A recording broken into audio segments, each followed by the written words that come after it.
Once you've completed a rapid extrication, applied your BSI precautions, checked the carotid artery for 10 seconds, and determined that the guest has no pulse, or at any point where you determine a patient has no pulse, CPR and AED must be started immediately.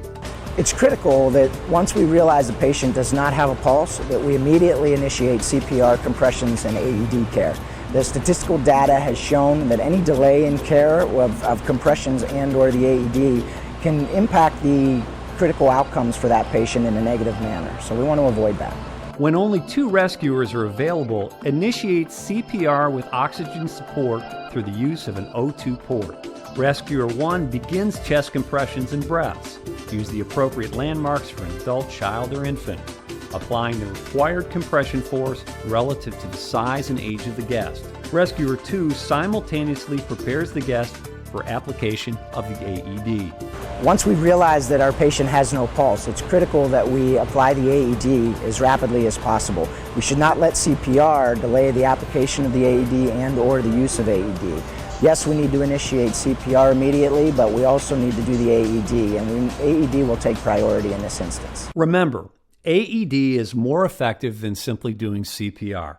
Do not delay AED care in order to perform additional compressions. AED must be your priority. These things take practice. While you may learn all of the ratios and steps involved in the classroom and be able to successfully pass the written test, you know, we're utilizing a lot of equipment. So that's why in-service is required, and these guards need to practice and understand the equipment and their roles and to be able to provide this out-of-water care to the patient. Rescuer 1 performs CPR until the AED prompts the rescuer to step away from the guest. Stay clear of patient. Analyzing heart rhythm. No shock advised. After an analysis is completed or a shock is delivered and it is safe to touch the guest, resume chest compressions. With just 2 guards, when you're managing the CPR and the AED portions of a scenario, it is a challenging skill. So those individuals have got to communicate with each other. They've got to practice these skills, obviously, on a regular basis. Rescuer number 2 opens the AED and turns on the unit. Some units will activate automatically when open. In order to prep a guest for the AED, remove or cut their clothes to expose the chest area. Remove any metal objects from the guest which may interfere with the AED's functions. Necklaces and jewelry may have to go.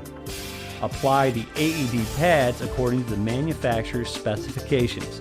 These are illustrated on the pads themselves.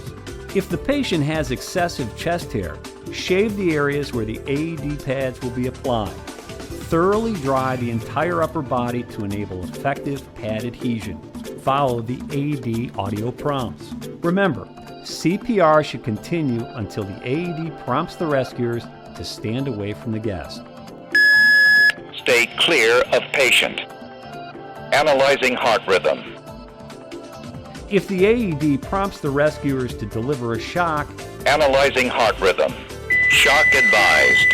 Stay clear of patient. Press the flashing orange button now. you must confirm that no one is touching the patient.